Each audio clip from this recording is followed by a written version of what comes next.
We may not talk much about Indonesia, but the truth is that this country matters much more than you probably think.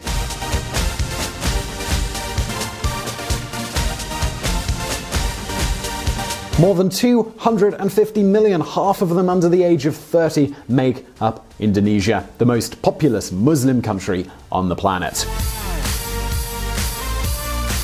But Indonesia is also one of the most complicated countries in the world. So allow me to explain. Indonesia is a huge archipelago that consists of more than 17,000 islands covering more than 5,000 kilometers. That's 3,000 miles from end to end. This is approximately the distance from London to Afghanistan. Based on this alone, you can already imagine the enormous variety of ethnicities, cultures, and languages that are found in this country, and also the huge social differences. For instance, while the citizens of Jakarta are almost addicted to Twitter, a fifth of the population doesn't even have access to electricity. Indonesia's diversity is not just geographic and cultural. Different groups are essentially living at different points in human history, all at the same time. Traveling from Jakarta to the Maluku Islands can seem like going back in time. Elizabeth Pisani, writer, journalist, and scientist. And you can imagine how difficult it can be to manage a country like this. A country which, by the way, Barack Obama spent a good part of his childhood in. Yep, you heard that right. Obama's mother married an Indonesian citizen in 1965, and 2 years later, they moved to Jakarta. I feel great affection for the people here. And obviously, I have a sister who's half Indonesian. My mother lived and worked here for a long time, and so the sights and the sounds and the memories all feel very familiar. Barack Obama. Alright, okay, now some of you might be thinking, but Simon, why should I care about Indonesia? What's so special about this country? Well, you see, despite all of its difficulties, the Indonesian economy has grown a lot in recent decades. And, dear viewer, even though it may surprise us, Indonesia will soon become the largest Muslim power on the planet. And that has lots and lots of social, political, and economic implications. You can even notice how people have changed their way of dressing. The average age is around 29 to 30 years. Those young people who have gone out into the market, who are better trained, create an urban middle class with a huge dynamism. And this dynamism is what will change this country. Carlos Gaston, BBVA representative in Indonesia. Well, you can probably already imagine why we should care more about Indonesia than we do. But before taking a closer look at what's happening, here's a bit of history.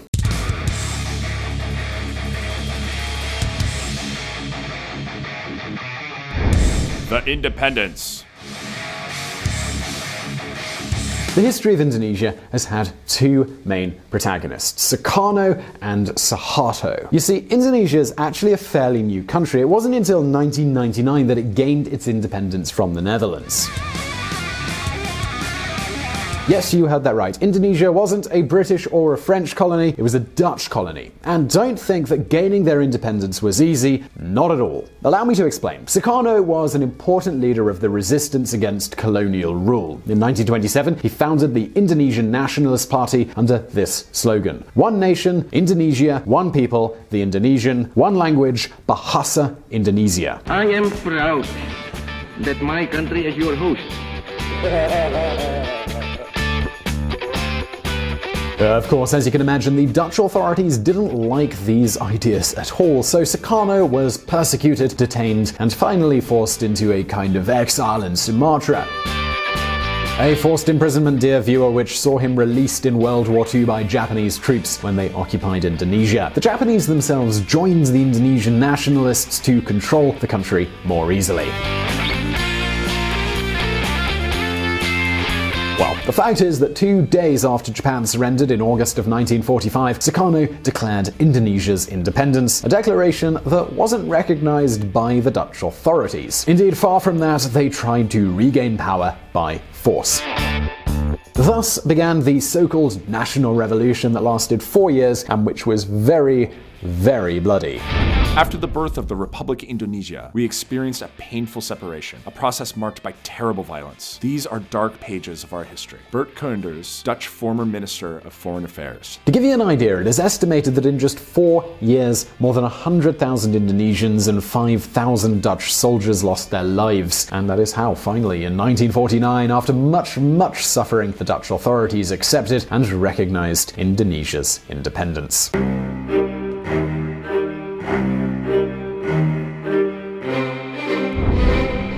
Dictators. Indonesia achieving independence certainly didn't mean that the country was free. Over the following 18 years, Sukarno led Indonesia in an increasingly authoritarian way under a model that became known as directed democracy. And I swear, every time you put an adjective next to the term democracy, it usually means that something is anything but democratic. During this time, all kinds of problems occurred. The country was really poor, the economy didn't work, and there were all kinds of rebellions and conflicts. There's ethnic conflicts, self-determination, a conflict with Malaysia, and especially with the Indonesian Communist Party, the first communist party in Asia, by the way, which with China and the Soviet Union's support became increasingly important in the country. See, Sukarno wasn't considered a communist leader, but he was a rather socialist leader who didn't mind getting close to Mao's China and who even received support from the Soviet Union. This was something that didn't prevent the Indonesian Communist Party from wanting to seize power at all costs, by the way. Well, between all this pushing and shoving in 1965, an important clash happened. Army commanders connected to the Communist Party prepared a coup, which didn't work. This event unleashed a brutal repression against the Communist Party that cost the lives of hundreds of thousands of people, and which the Army General Suharto greatly took advantage of to seize power with support from the United States. During the following 3 decades, Suharto ruled the country with an iron fist. With Washington's support, he launched some economic expansion measures that were quite successful and made their growth skyrocket. However, it was still a harsh dictatorship, and the state's violence, political repression, and corruption were tremendously widespread. So when at the end of the 90s the Asian crisis occurred, the Indonesian economy, well, it collapsed. The rupiah lost 80% of its value against the dollar, and poverty multiplied by 4.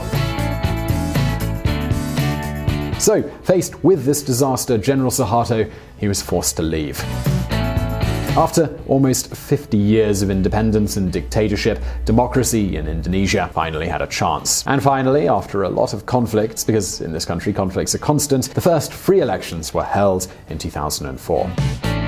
Now, it must be said, of course, that since Suharto's fall, Indonesia has experienced a period of change, political openness, decentralization, and an economic policy that is more open to the world. But even with all of this, it is still very highly restricted.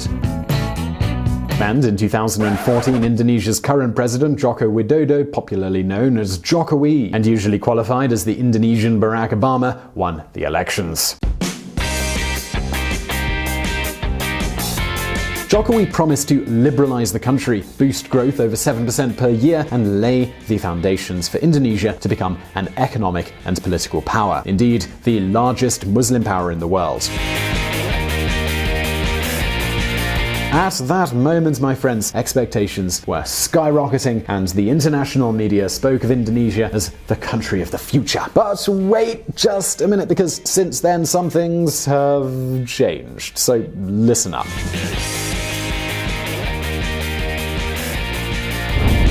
Joko Widodo, a president between two worlds. Joko Widodo's arrival was a great revolution, a great breath of fresh air, if you will. Jokowi was the first non-military or political elite candidate in the country to take power. Social networks such as Facebook, Twitter, and YouTube played an absolutely key role. And the truth is that the new president started off his plan to make Indonesia become a much more competitive country on the right foot. Since he arrived in power, among other measures, Jokowi greatly decreased and eliminated several subsidies and allocated that money, about $40 billion by the way, to try and solve one of the country's greatest problems, their lack of infrastructure. This is something that makes transporting goods between the country's islands even more expensive than importing a container from Europe. And not only that, the president has also launched several programs to decrease bureaucracy and regulations, which is another pretty big problem in Indonesia. So let me give you an example. Check this out. Indonesia's regulations and bureaucracy are so strong that, for example, if companies like Inditex, Zara, or H&M want to open a new store in Jakarta, they can't do it directly. They need a local franchise. And what's more, many sectors are simply closed to foreign investment, and the government has to assume a large part of the weight. Big construction companies, aeronautical industries, shipyards, and many communication companies are still all state-owned companies. Well, the fact is that Jokowi is also promoting opening special economic tourism and industrial areas, and has launched a medical insurance model that has covered more than half of the population.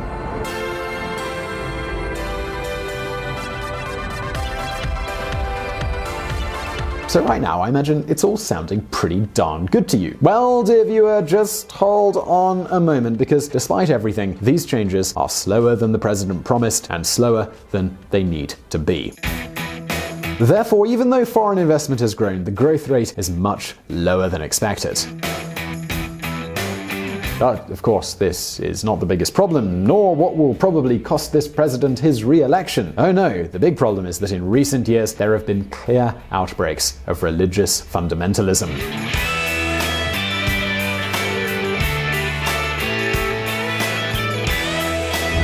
A moderate Islamic power? For years, Indonesia has been presented as a kind of model, a mostly Muslim country that recognizes religious freedom, a country that is becoming increasingly open to the world, and where women participate actively in political life. Indonesia's tradition of moderate Islam, frankly, is an inspiration to the world, and we commend you and your people. In your nation, as in mine, religion unifies. It does not divide. Mike Pence, U.S. Vice President. In fact, this is how the Indonesian government presents itself to the rest of the world. Indonesia is the world's third largest democracy, and we also have the world's largest Muslim population. This demonstrates that democracy and Islam are not incompatible. Joko Widodo, President of Indonesia. However, in recent years, there has been a significant increase in religious radicalism. This is something that organizations like Amnesty International and Human Rights Watch are denouncing. And the truth is that they have every reason to do so. For example, last year the Indonesian Ulema Council, the largest religious authority in the country, decided to defend the belief that Christians and other non-believers shouldn't be able to hold political positions in areas that were majority Muslim, which does pertain to the vast majority of the country. On the other hand, the governor of Jakarta and close ally of President Jokowi, a Christian of Chinese ancestry known as a Hok, has been condemned for blasphemy by insinuating that politics and religion should be separate. And in recent years, the Islamist party's discourse has become a lot harsher. For example, in 2018, they are proposing a change to the penal code to prosecute relations outside of marriage and between same-sex couples more harshly, and to even make cohabitation of single couples illegal. See, right now, Indonesia is still a relatively moderate country, and most of its population supports an open democracy and even religious freedom. But everything points to the probability that in the 2019 elections, the Islamists will have a larger chance of winning. And it's clear that we are talking about a future power that can give us many joys or many headaches. See, if the current reforms continue, Indonesia will be a huge market. For example, it's estimated that by 2030, the Indonesian middle class will consume much more than Germany's middle class. And if religious moderation wins, its influence in the Muslim world will be much, much stronger. So we can only hope that Indonesia goes down the right path. But now it's your turn. Do you think we should support Indonesia's favoring of a more moderate status? Well, leave your answer in the comments below, as well as in this survey. And I really hope you enjoyed this video. Please do hit that like button if you did, and do not forget to subscribe to our channel for brand new videos every Monday and every Thursday. Also, don't forget, check out our friends at the Reconsider Media podcast. They provided the vocals in this episode that were not mine. And as always, thank you for watching.